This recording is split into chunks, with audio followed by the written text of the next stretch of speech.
Hey everyone, and welcome. Today, we're going to pull back the curtain on one of the most powerful ways to make smart decisions when you just don't have all the facts.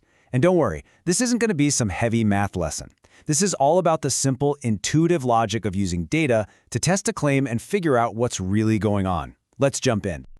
All right, so first things first, welcome to what I like to call the Tao Salon of statistics. Forget the scary formulas and the complicated jargon for a minute. The whole point here is to find the way, that intuitive flow, that core idea that makes it all click. And today, we're finding the way behind hypothesis testing. So here's our roadmap. We'll start in the salon to get the main idea. Then we're going to put a claim on trial, like a courtroom drama. We'll see what it means to weigh the evidence, how to deal with decisions and doubts, because nothing's ever certain, right? And finally, we'll wrap it all up with 3 core takeaways you can actually use. You see claims everywhere, right? This new marketing campaign will boost sales. Our new app makes you more productive. But how do we actually know? Hypothesis testing is basically a formal system for calling shenanigans. It's a structured way to take a claim, look at the data, and decide if the evidence actually backs it up or if it's just noise. Okay, let's make this real. The best way to get this is to think of it like a courtroom.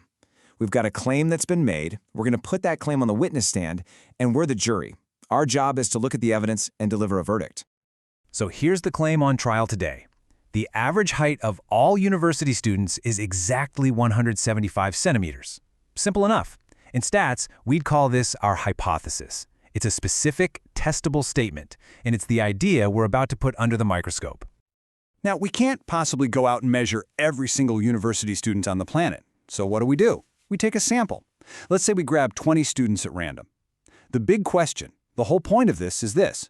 Does the average height of our little group make us doubt that original claim of 175 centimeters? So let's say our sample of 20 students has an average height of 174.6 centimeters. I mean, does that totally shatter the original claim? Nah, probably not. It's super close. You'd kind of expect a little bit of random variation, right? This result, it really doesn't make us doubt the original claim very much at all. But what if our sample came back with an average of 168.4 centimeters? Whoa, now that's a different story. That is way off from 175. Your gut instinct immediately kicks in, and you start thinking, man, what are the odds we just randomly happen to pick 20 of the shortest students on campus? It seems pretty unlikely. This result casts a whole lot more doubt, and believe it or not, you just did the core logic of a hypothesis test, all in your head. Okay, let's just put the official labels on these ideas.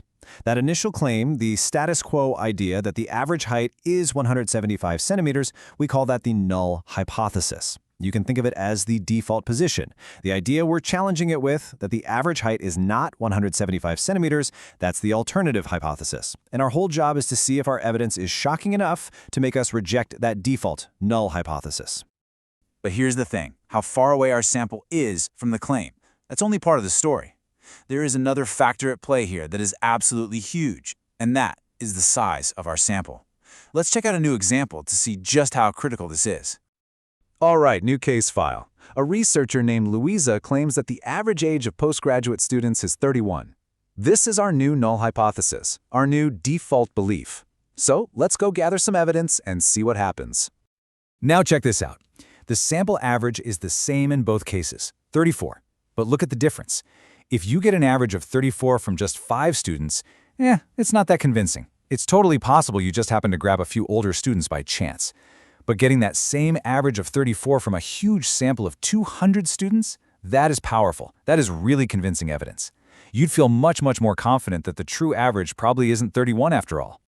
And this is it. This is the whole ball game right here. If you remember one single thing, let it be this question.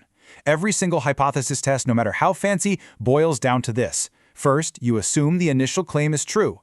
And then you ask, okay, if that's true, how weird is the evidence I just found?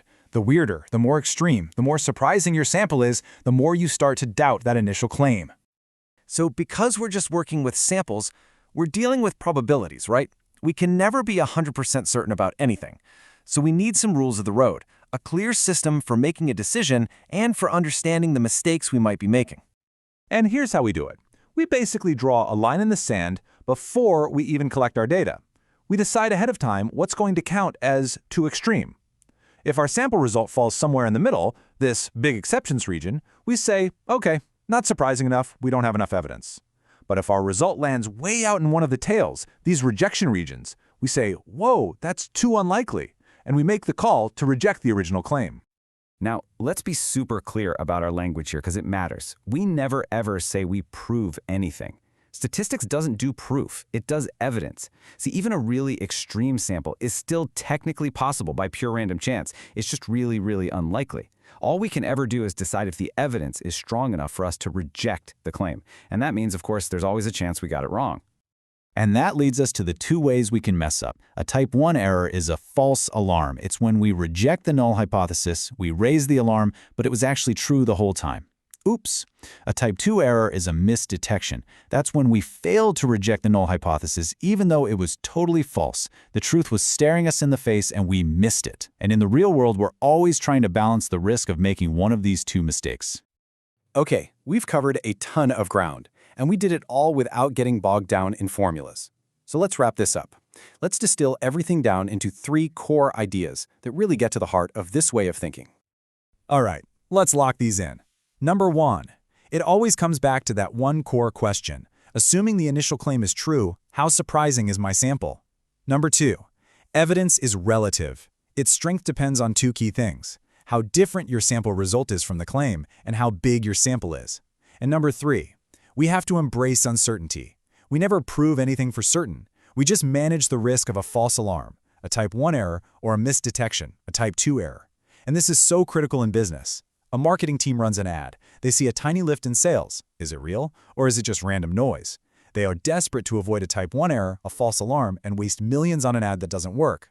On the flip side, a consumer research team might miss that a tiny flaw in their product is actually a huge deal for a small group of users. That's a type 2 error, a misdetection, and it could cost them customers down the road. And there you have it. That's the way, the intuitive flow behind all of this. It's not about memorizing steps. It's a powerful way of thinking, a framework for questioning claims and managing doubt. So the next time you see a statistic in a news headline or a claim in an advertisement, you know the questions to ask. You have the tools. So how are you going to use them?